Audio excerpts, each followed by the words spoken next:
나를 지우는 시간이라는 제목으로 하나님 말씀 증거하도록 하겠습니다. 예루살렘 귀환하는 게 3차로 귀환한다 그랬죠. 세 번째 귀환한 게 느헤미야입니다. 2장 앞부분에 보면은 왕의 허락을 받습니다. 예루살렘 돌아가도 된다. 되게 혁신적이었죠. 획기적인 일이었습니다. 예루살렘으로 돌아온 장면부터 시작이 됩니다.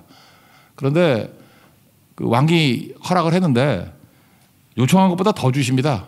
그러니까 뭐 조서만 주고 재료만 달라, 뭐 갈 길 허락해달라 그랬더니 그 9절에 보니까 군대 장관과 마병까지 줬다. 군대까지 붙여줬습니다. 이거 에스라 때하고 다르죠. 에스라 때는 뭐 하나님의 손이 도와주기 때문에 우리는 뭐 문제가 없어요. 이러고 난 다음에 이 사람이 되게 양심적인 사람이었던 것 같아. 그리고 어떻게 군대를 달라 그래?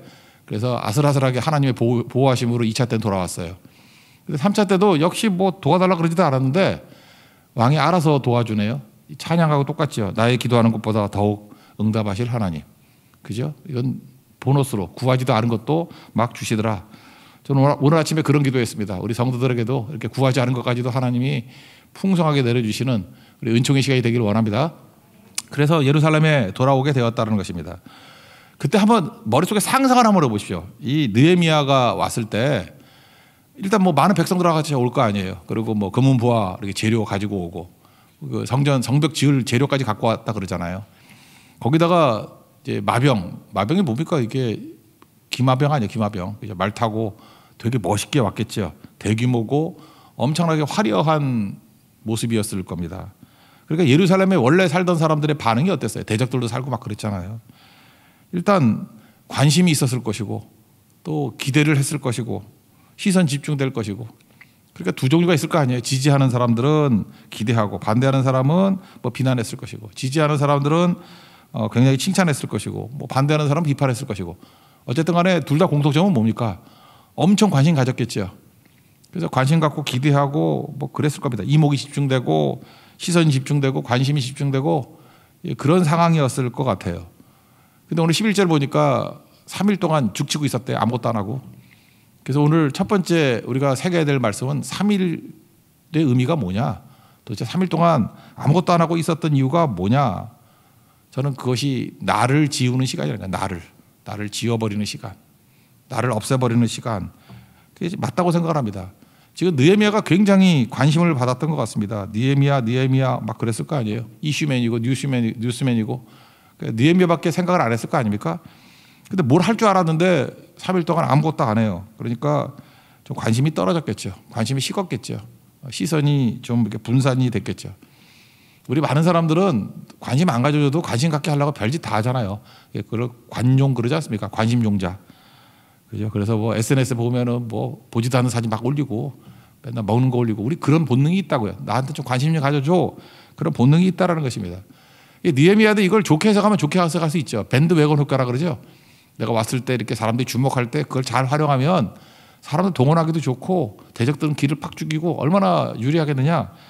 뭐 그렇게 해석해도 틀린 거 아니잖아요. 근데 느헤미야의 이 멘탈리티를 한번 보자고요. 느헤미야는 사람의 관심에 오히려 경계심을 가졌다라는 것입니다. 이게 좋은 게 아니야. 그런 거죠. 선동으로 되는 거 아니야. 이미지와 관심으로 되는 거 아니야. 사람 의지하는 거 아니야. 하나님만이 하죠. 이게 되게 중요한 거거든요. 우리 교회도 그럴 수 있죠. 교회도 하나님이 도와주신다, 하나님의 능력으로 일한다 그러면서도 자꾸 사람들에게 이렇게 좋은 이미지 주려고 그러고, 사람들이 박수 치는 걸 좋아하고 또 사람들이 알아주는 걸 좋아하고, 은근히 우리도 사람 의지하는 거 아니에요. 근데 느헤미야는 그렇지 않았다는 것입니다. 이 3일 동안 관심을 지우고 그다음에 나를 지우고 다 지워버렸다는 거예요. 그래서 사람의 칭찬과 기대도 지워버리고 또 비난과 비판도 지워버리고 오직 하나님만 바라봤다. 이게 되게 중요하다는 거예요. 우리 선교 끝나고 난 다음에 약간 좀 재정비하는 시간 그런 것도 있죠. 이때 우리가 뭘 할까? 나를 지우는 작업을 하는 게 중요한 것 같아요. 나는 아무것도 아닙니다. 내려놓음, 나를 지우는 것. 다윗을 한번 보세요. 다윗이 골리앗 무리치고 난 다음에 돌아왔을 때 대단했죠. 이렇게 관심과 기대 다 받았습니다. 여자애들이 철없이 막 노래 불렀다 그러잖아요. 사울은 천천, 다윗은 만만. 그게 도움이 됐습니까? 관심 갖게 된 게 도움이 됐냐고요. 그것 때문에 사울의 평생 원수가 되고 얼마나 험난한 인생을 살았습니까? 우리도 그렇다라는 거예요. 뭘 하고 나면은 잠깐만 사람이 드러난다는 거예요. 제가 이번에 고성선교 떠나기 전에 하나님 앞에 기도하면서 다짐한 게 있었어요. 선교 과정, 선교 갔다 오고 난 다음에도 너무 사람이 드러나지 않기를 원합니다. 우리는 양머리 개잖아요.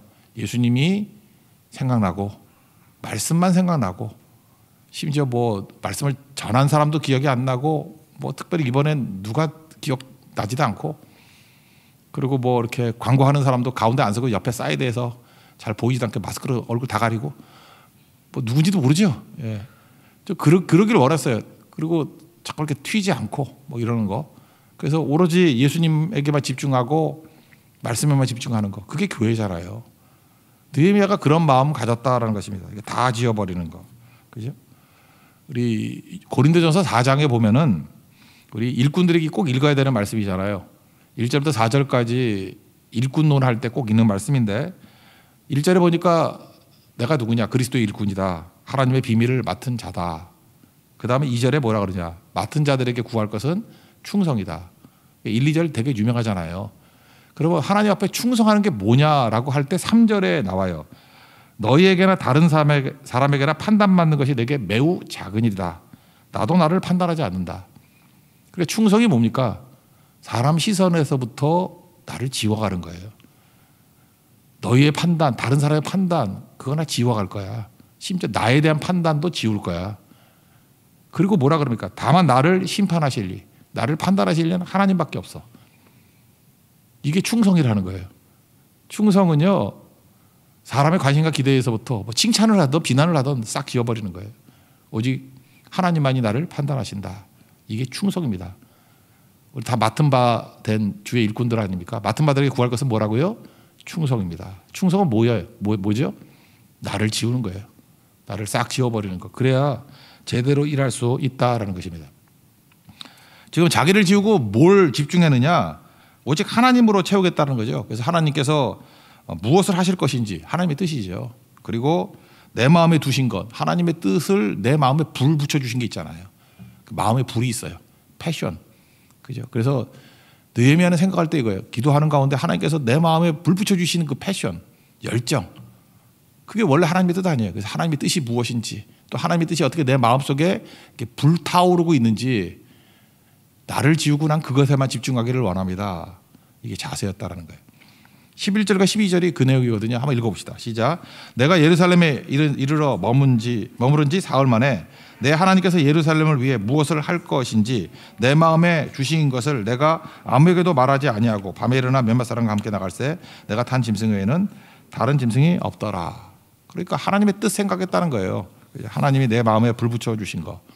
그러므로 하나님 앞에서 이렇게 마음껏 쓰임받을 수 있는 사람이 해야 될 일이 뭐냐 하면 자기를 지우는 작업해야 된다는 것입니다. 나를 지워야 이 관심과 기대뿐만 아니라 비난과 공격도 지워야 돼요. 그래야 걸림이 없죠. 일단 나를 지지하는 사람의 칭찬을 지우십시오. 격려를 지우십시오. 그래야 하나님이 일하는데 지장이 없어요. 그러자 맨날 섭섭하잖아. 하나님이 일할 때 뭐 섭섭해서 혼자 나가 떨어지고 그런 사람들 보면 저거 왜 저러지? 그럴 수 있어요. 나를 지우는 작업이 안 되니까 본인도 힘들고 하나님도 힘든 거예요. 그죠? 이게 일 시키기도 힘들고. 또 나를 지우면요 비난도 지울 수 있고 공격도 지울 수 있습니다. 왜? 하나님만 쳐다보면서 뭐 내가 없는데 뭐 공격을 하든 뭘 하든 그게 뭐 장애가 되고 뭐 상처가 되겠어요. 오직 예수죠. 오직 예수. 오직 주만을 위하여. 그래서 흔들림이 없는 인생을 산다는 게 바로 그런 겁니다. 저는 최근에 그 교회라는 찬양이 좋더라고요. 특별히 2절이 좋아요. 왜냐하면 나를 지우는 얘기거든요. 세상이 주목하기보다 주님이 주목하는 교회. 그래야죠. 예수님 바라보는 거. 이게 충성 아니에요? 충성. 고린도전서 4장 1절부터 4절까지 내용 아닙니까? 화려한 겉모습보다 중심이 주를 향한 교회. 후렴이죠. 그다음에 주님이 피로 사신 교회. 교회는 그래야 된다고요. 이래야 칭찬에도 흔들리지 않고 비난에도 흔들리지 않고 오직 주님만 바라보고 나를 지우는 교회. 그때에 우리가 양머리 개가 되고 또 하나님의 능력과 아름다움이 드러나게 된다는 것입니다. 그래야 하나님의 뜻, 하나님의 사명, 하나님이 드러난다는 거예요. 예수님이 드러난다는 거예요. 그게 교회입니다. 느헤미야 참 멋지죠. 그래서 우리에게도 이 사흘간의 의미가 있습니다. 철저하게 어떤 일을 시작할 때 나를 지우는 작업부터 하는 거, 그게 제일 중요하다는 것입니다. 예루살렘 도착해가지고 환호성이 있다 할지라도 나를 지우는 작업부터 시작하면 그것이 탄탄한 토대가 되어서 엄청난 영적 건물을 세울 수 있습니다. 그런 출발이 좋은 믿음의 종되기를 축원합니다. 그다음 두 번째 단계는 뭐죠? 현실을 직시한 거죠. 뭐 우리는 꿈속에 사는 게 아니잖아요. 그래서 밤중에 몇몇 사람 데리고 현장 시찰했다라고 하는 게 나옵니다. 그러니까 이 정탐꾼도 보내고 그러는 거죠. 그래서 성경을 보면은 항상 사실과 직면하는 모습들이 나옵니다. 자세히 봤다라는 거예요. 특별히 13절부터 15절까지인데 15절에 보니까 살펴본 즉 본 후 이런 게 나오죠. 이 뭐 주석을 보니까 의학 용어라고 나오대. 상처를 살펴보다. 난 잘 뭔지 모르겠어요. 요즘에도 그 병리과 옆에 진단 검사과라는 게 있는데 진단 검사과라고 하는 단어가 여기서 나왔더라고. 예, 진단 검사 뭐 이런 거.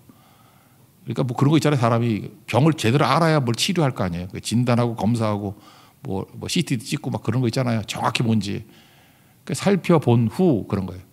그래야 그 다음에 치료가 가능하죠. 치료가. 그러니까 15절에 살펴본 즉 그거예요. 지금 얼마큼 무너지고 얼마큼 깨졌는지 좀 보자.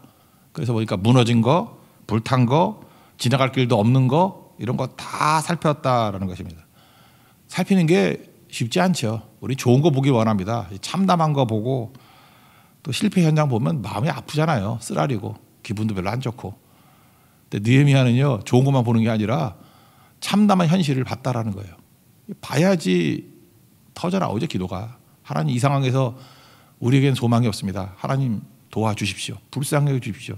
그런 게 나오는 거 아니겠어요? 우리 많은 순간에 가끔 그래 이렇게 어떤 거 하다가 꺼버리는 경우도 있고 막 그러죠. 안 보려 그러고. 물론 뭐 영적으로 나쁜 거 뭐 그런 거 보지 말아야 되지만 어떤 때 우리가 직면해야 될 사실이 있거든요. 사실은 직면해야죠. 회피하면 안 되죠. 뭐 옛날에 뭐 한 십몇 년 전에 뭐 호주 갔을 때 들었던 얘기인데 여러분 다 아실 거예요. 호주에서 타조 잡는 법이 뭐냐? 그랬더니 지프 타고 이렇게 쫓아다니는 거래. 타조가 생각보다 빠르대요. 100km 넘어요. 되게 빨라요. 그래서 자동차 이렇게 몰고 가면 웬만큼 자동차 달려도 타조가 더 빠르대요.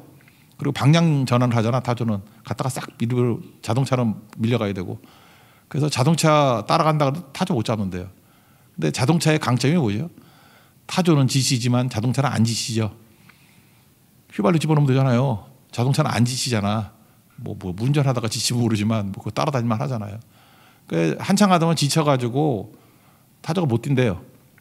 그러면 수풀에다가 머리를 차박 놔놔요. 그리고 조용히 가가지고 밧줄로 목 감아가지고 끌고 오면 된대요. 그 되게 웃기다고 생각했는데 타조 같은 태도 많이 들어봤잖아요. 내가 안 보이면은 세상이 안 보이는 겁니까? 그런 거 아니잖아요. 그러니까 우리가 그러고 있다고요. 현실을 외면해 버리고 그냥 내가 수풀에다가 머리 박고 있으면은 세상이 아무 문제가 없느냐. 그러니까 마귀한테 끌려다니는 거죠. 현실을 봐야 됩니다. 현실을 직시하고 아프더라도 그게 되게 중요한 거죠. 느헤미야는 아프더라도 현실을 본 것들이 있었다. 그러니까 정확히 파악할 줄 아는 그 모습이 있어야 된다는 것입니다. 13절부터 15절까지 읽겠습니다. 시작. 그 밤에 골짜기 문으로 나가서 용종으로 분문에 이르는 동안에 보니 예루살렘 성벽이 다 무너졌고 성문은 불탔더라. 앞으로 나아가 샘문과 왕의 못에 이르러서는 탄 짐승이 지나갈 곳이 없는지라. 그 밤에 시내를 따라 올라가서 성벽을 살펴본 후에 돌아서 골짜기 문으로 돌아왔으나. 그러니까 뭐 자세히 현실과 직면했다 그런 거죠. 그러고 난 다음에 이제 나를 지우고 하나님 말씀으로 채웠던 얘기들을 합니다. 하나님의 말씀과 뜻을 전해요. 내게 주신 말씀 또 말씀을 믿음으로 영접한 얘기들이 나오잖아요. 그리고 왕에게 이른 조서들 이런 것들을 백성들에게 얘기를 합니다. 자기가 3일 동안 나를 지우고 하나님 말씀으로 채웠기 때문에 불이 있잖아요. 불을 붙이는 거예요. 불이 불을 붙인다고. 그래서 딴 사람들에게 불을 붙이는 얘기들을 합니다. 그래서 여러분들 전도도 그렇고 어떤 리더가 된다는 건 뭐냐면 불이 있어야 돼요. 여러분 외적인 모습이 아니라 불 꺼진 사람은 못 써요. 우리 어제도 뭐 간증도 하고 이렇게 나와서 간증한 사람도 있지만 개인적으로 얘기하는 사람들도 있더라고. 두 종류가 있더라고. 어떤 사람은 조용하신 분인데도 이번 성교 갔다 와서 마음에 불이 붙었어. 불이 있더라고요. 불이 있으니까 말을 하더라고요. 말을 하는데 불이 있는지 아닌지는 어떻게 하느냐면 그 말을 듣는 사람들이 그 불이 옮겨 붙어요. 그래서 되게 맛있는 거 많이 깔려 있는데 먹는 사람 아무도 없고 입 벌리고 그거 듣고 있더라고. 그래서 내가 2개 집어먹고 왔네. 그게 불이에요, 불. 불이 붙으니까 불이 전달이 된다. 불이 불을 붙이는 거예요. 꺼진 사람은요 절대 못 붙입니다. 그러니까 먼저 해야 될 일이 뭐죠? 나를 지우고 하나님 말씀에 불이 붙어야 돼요. 이제 현실 직시하고 난 다음에 이제 말씀을 증거하니까 18절이거든요. 불이 붙습니다. 18절 한번 읽어볼까요? 시작. 또 그들에게 하나님의 선한 손이 나를 도우신 일과 왕이 내게 이른 말씀을 전하였더니 그들의 말이 일어나 건축하자 하고 모두 힘을 내어 이 선한 일을 하려 하매. 불이 붙죠. 그죠? 느헤미야의 가슴에 있는 불이 전달이 되잖아요. 그러니까 이거 전달하는 거 이게 중요한 게 아니죠. 먼저 불이 중요한 거죠. 그래서 우리 한 사람 한 사람이 나를 지우는 작업을 통해서 불 붙는 시간 되기를 원합니다. 그러면 여러분들이 불을 붙이는 인생이 된다라는 것입니다.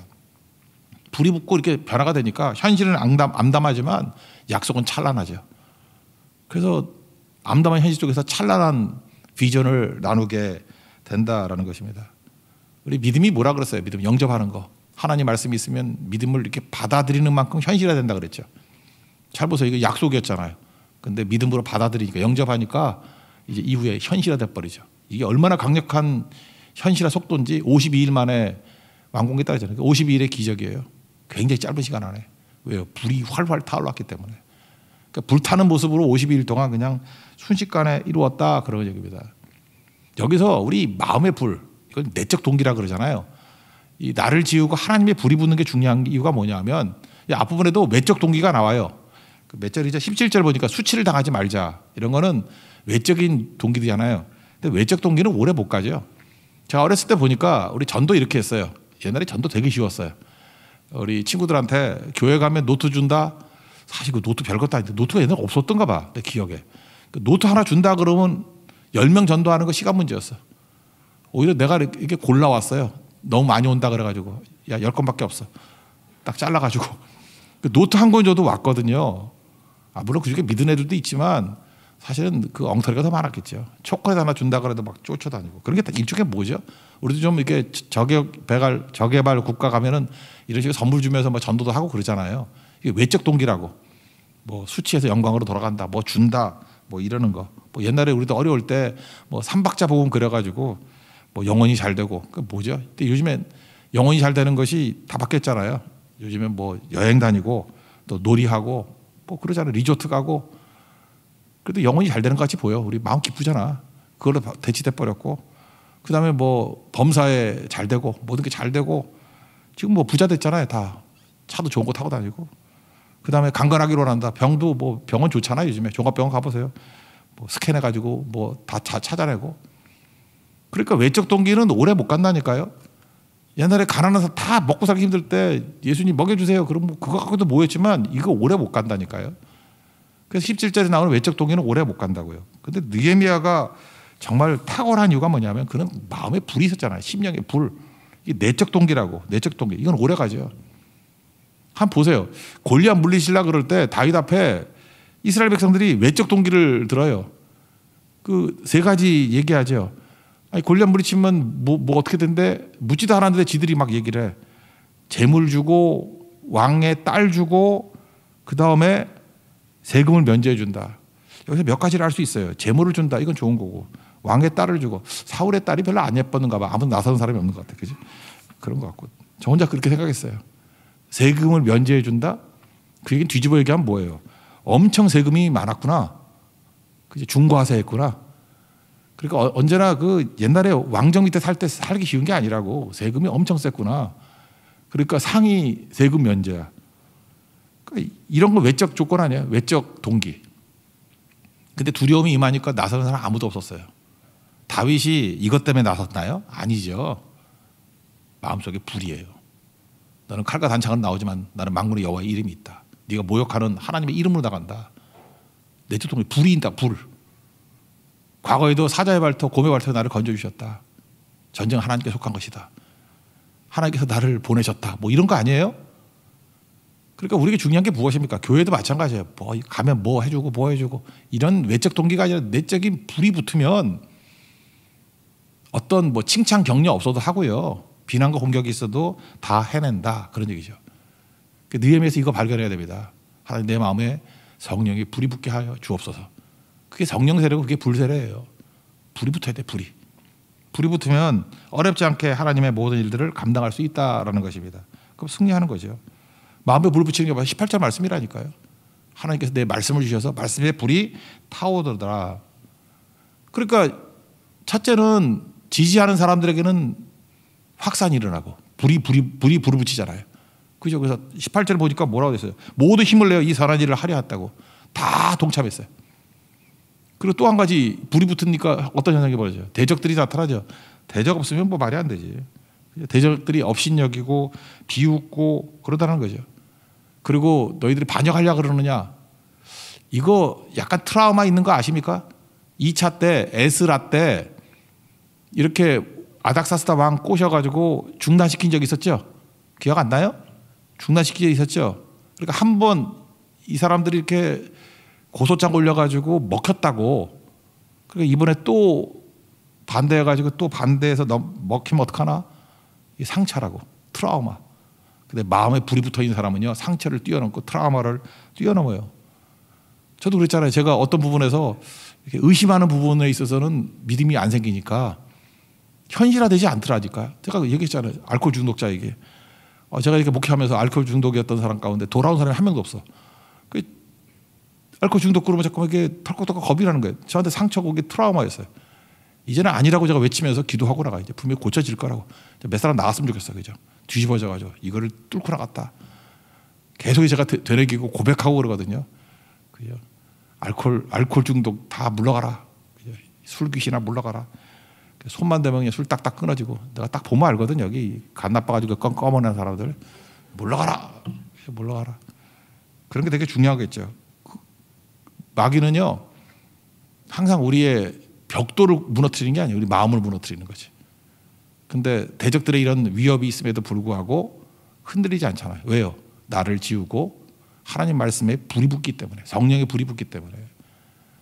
그러니까 현실을 직시하면서 마음에 불이 붙으니까 확산이 일어나고 대적의 위협을 능가합니다. 그래서 이를 감당하게 되더라는 거예요. 모든 베이스 뿌리에 뭐가 있어요? 나를 지우는 작업. 3일의 의미. 우리 성교위에 오늘 월요일 첫 번째 날인데 뭐 대단한 거 하려고 그러지 말고 나를 지우는 작업 하십시오.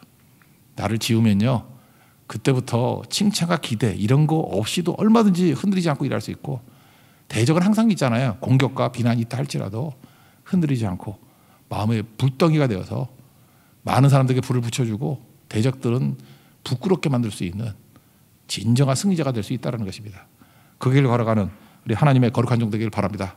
마지막 이겼던 장면만 읽고 마칩시다. 19, 20절 읽겠습니다. 시작. 호론 사람 산발락과 종이었던 암몬 사람 도비아와 아라비아 사람 게셈이 이 말을 듣고 우리를 업신여기고 우리를 비웃어 이르되 너희가 하는 일이 무엇이냐? 너희가 왕을 배반하고자 하느냐 하기로 내가 그들에게 대답하여 이르되 하늘의 하나님이 우리를 형통하게 하시리니 그의 종들이 우리가 일어나 건축하려니와 오직 너에게는 예루살렘에서 아무 기업도 없고 권리도 없고 기억되는 바도 없다 하였니라. 이대로 됐습니까? 안 됐습니까? 됐죠. 아멘. 믿음은 현실화시키는 능력이 있더라. 오늘도 믿음으로 하나님께서 이미 주어진 축복과 이미 주어진 능력들을 믿음으로 다 영접하십시오. 영접하는 게 믿음이니까 그럼 현실화될 것입니다. 말씀의 불을 가지고 우리 현장에서도 불붙는 하나님의 역사가 나타나는 믿음의 종 되기를 축원합니다. 자리에서 일어나겠습니다. 주 말씀 내 삶 비칠 때 찬양하겠습니다. 말씀이 불입니다. 말씀으로 채우고 나를 지우는 시간 되게 해달라고 기도합시다.